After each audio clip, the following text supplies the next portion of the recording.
जय भोलेनाथ। श्रावण मास महात्म्य और हमारे चैनल पर शिव महापुराण कथा सुनने के लिए आप सभी का हार्दिक आभार। आज आप रसपान करेंगे भगवान भोलेनाथ और भगवान के एक सच्चे भक्त की कहानी, जिसके पास भोलेनाथ को अर्पित करने के लिए कुछ भी नहीं था। बाकी लोग तो मंदिर में आया करते, भगवान को बहुत महंगा महंगा चढ़ावा भी अर्पित करते, लेकिन वो भक्त था एकदम निर्धन, खाली हाथ आता और भगवान के मंदिर में कुछ देर बिताकर सच्चे मन से भगवान का ध्यान करता, दीप जलाता और वापस अपने घर को लौट जाता। कहते हैं कि जब भी हम किसी को सुख देते हैं तो बदले में हमें भी सुख मिलता है। कभी कभी देर से मिलता है, लेकिन मिलता जरूर है। और भोलेनाथ तो अपने भक्तों पर बहुत जल्दी प्रसन्न हो जाते हैं, इसीलिए तो भोलेनाथ कहे जाते हैं। बहुत दयालु है। कहते हैं अगर हम सच्चे मन से भगवान को पुकारे तो हम कितनी भी मुश्किल में क्यों ना हो, भगवान हमारे दुखों को दूर जरूर करते हैं और हमारी जो भी इच्छा है वो भी पूर्ण करते हैं। तो आज की जो कहानी है वो भोलेनाथ के भक्त की कहानी है, और इस कहानी को उन लोगों को तो जरूर सुनना चाहिए जो कि भोलेनाथ को कुछ भी अर्पित नहीं कर पाते हैं और फिर ये सोचते हैं कि आज सोमवार का दिन था या आज मासिक शिवरात्रि थी, आज भोलेनाथ का दिन था और बाकी सबने तो भगवान को बेलपत्र, भांग, धतूरा, पंचामृत सभी कुछ अर्पित किया। आपके पास चढ़ाने के लिए केवल एक लोटा गंगा जल था और केवल तेल का ही एक दीपक था जो जलाने के लिए था। अब ऐसे में आपको ये भी जानने को मिलेगा कि आखिरकार भगवान कैसे प्रसन्न होते हैं, किस तरह की भक्ति से भगवान प्रसन्न होते हैं। तो एक बार एक नगर में भगवान शिव का एक भव्य मंदिर था। बहुत सुंदर मंदिर था जहाँ भगवान शिव पूरे परिवार के साथ विराजमान थे। वहां पर हर वर्ष दूर दूर से भक्तजन शिव जी के दर्शन करने के लिए आते थे। सावन का महीना चल रहा था। दूर दूर से कांवड़ लेकर भगवान शिव का जलाभिषेक करने आए हुए थे। मंदिर पूरा भक्तों की भीड़ से भरा हुआ था। तभी अचानक आकाश में बिजली कड़की और सोने का एक थाल उस जगह से उतरा। उसी के साथ एक भविष्यवाणी भी हुई कि जो कोई भी भगवान शिव का सच्चा भक्त और प्रेमी होगा उसी को ये थाल मिलेगा। मंदिर के भवन में उपस्थित सभी लोगों ने ये भविष्यवाणी साफ साफ सुनी। सुनते ही धीरे धीरे सभी लोग इकट्ठे हो गए। सोने का थाल था, सभी लोग चाहते थे कि हमें ये थाल मिल जाए। जो लोग मंदिर की व्यवस्था देखते थे, यानी कि हर दिन मंदिर में साफ सफाई की व्यवस्था देखते थे, मंदिर में हर दिन पूजा पाठ की व्यवस्था देखते थे, उन्हें तो ये विश्वास था और विश्वास भी पूरा था कि ये थाल तो हमें ही मिलेगा, क्योंकि हम ही हैं जो इस मंदिर की देखभाल भी करते हैं और सच्ची सेवा भी करते हैं और सबसे पहले पूजा भी हम इस मंदिर में करते हैं। तो इस तरह से उन्हें तो पूरा विश्वास था, इसलिए वो उस भीड़ में सबसे आगे जाकर खड़े हो गए कि हम इस थाल को सबसे पहले छुएंगे। सबसे पहले एक पंडित जी आए और कहने लगे, देखिए मैं भगवान का हर दिन नियम से अभिषेक करता हूँ, अतः मैं ही भोलेनाथ का सबसे सच्चा प्रेमी और भक्त हूँ, इसलिए ये थाल तो मुझे ही मिलना चाहिए। ऐसा कहकर पंडित जी ने सोने का थाल उठाया। जैसे ही पंडित जी ने थाल को छुआ, वह थाल सोने की जगह पीतल का हो गया, वो पीतल में बदल गया, जिसे देखकर पंडित जी बड़े शर्मिंदा हुए। उन्होंने थाल को उसकी जगह पर रख दिया और वहां से दूर खड़े हो गए। इसी तरह वहां पर भीड़ में उपस्थित लोगों ने बारी बारी से खुद को आजमाया। बाकी जितने भी लोग वहां पर थे वो सभी आते, थाल को छूते और थाल कभी मिट्टी का तो कभी पीतल का बन जाता, सोने का नहीं रहता था। इस तरह वो थाल को वापस उसी जगह पर रखकर वापस जाते रहे। इसके बाद जब उस नगर के राजा को इस बारे में पता चला तो राजा दौड़े दौड़े आए। राजा थे, धन की सुख संपत्ति की कोई कमी नहीं थी।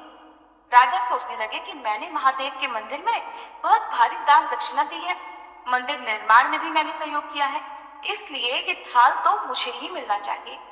ऐसा कहकर जैसे ही राजा आगे बढ़े और थाल उठाया, जैसे ही थाल उठाया, थाल तांबे का हो गया। ये देखकर महाराज भी बड़े शर्मिंदा हुए। थाल को वापस चुपचाप उसी जगह पर रखकर एक तरफ खड़े हो गए। इसके बाद किसी तरह एक से बढ़कर एक दानी, महात्मा और भक्त पधारे, लेकिन किसी के हाथ में थाल पीतल का हो गया, किसी के हाथ में तांबे का हो गया, किसी के हाथ में मिट्टी का, सोने का तो रहा ही नहीं।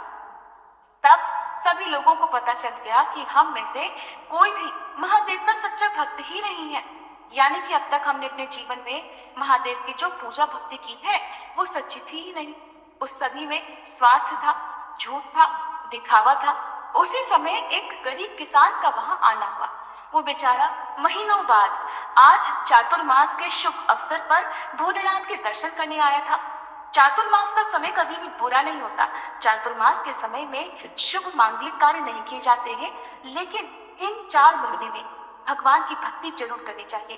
पूजा पाठ से संबंधित जैसे कि आप भजन कीर्तन, महापुराणों की कथाओं का पाठ या श्रवण इन दिनों कर सकते हैं।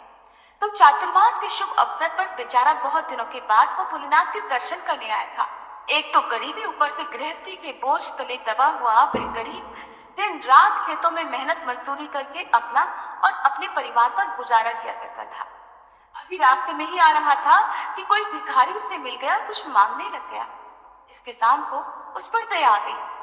अपने खाने के लिए जो खाना वो साथ लाया था, जो कि वो काम करने के दौरान अक्सर बीच में खाया करता था, उसने वही खाना उस भिखारी को दे दिया, ये सोचकर कि शायद इस खाने की जरूरत मुझसे ज्यादा इस भिखारी को है।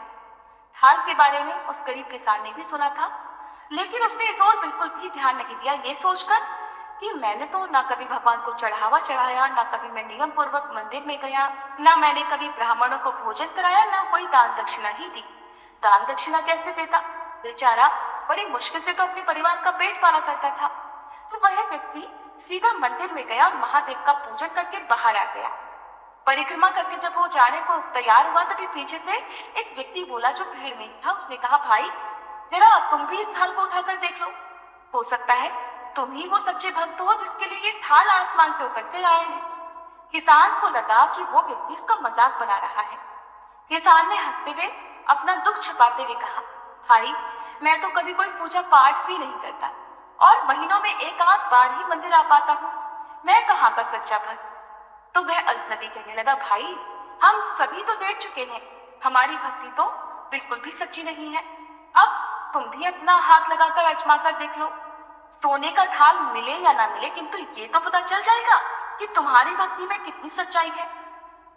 वहां पर उपस्थित लोगों के बहुत आग्रह करने पर आखिरकार उस भोले भाले किसान ने जाकर वो थाल उठा लिया। जैसे ही उसने थाल उठाया, लोगों के आश्चर्य का ठिकाना नहीं रहा।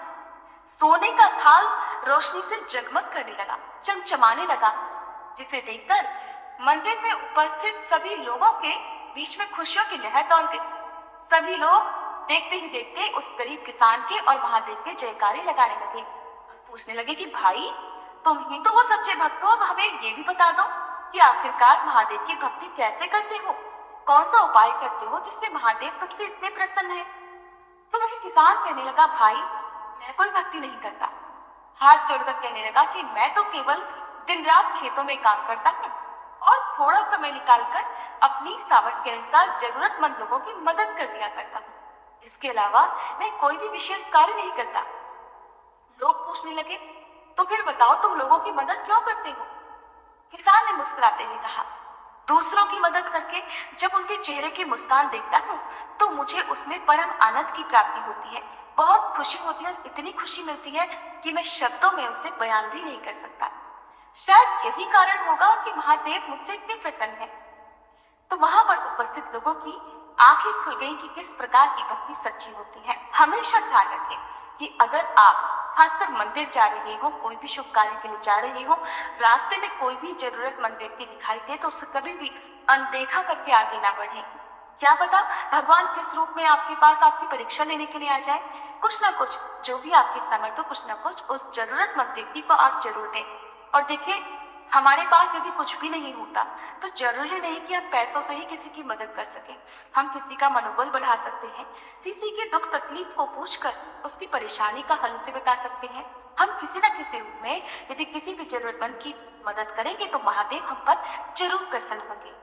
हे भोलेनाथ, इस कथा को कहने, सुनने और हुंकारा भरने वाले भक्तों पर वैसे ही कृपा करना जैसे आपने उस गरीब किसान पर की थी। सभी को सद्बुद्धि देना।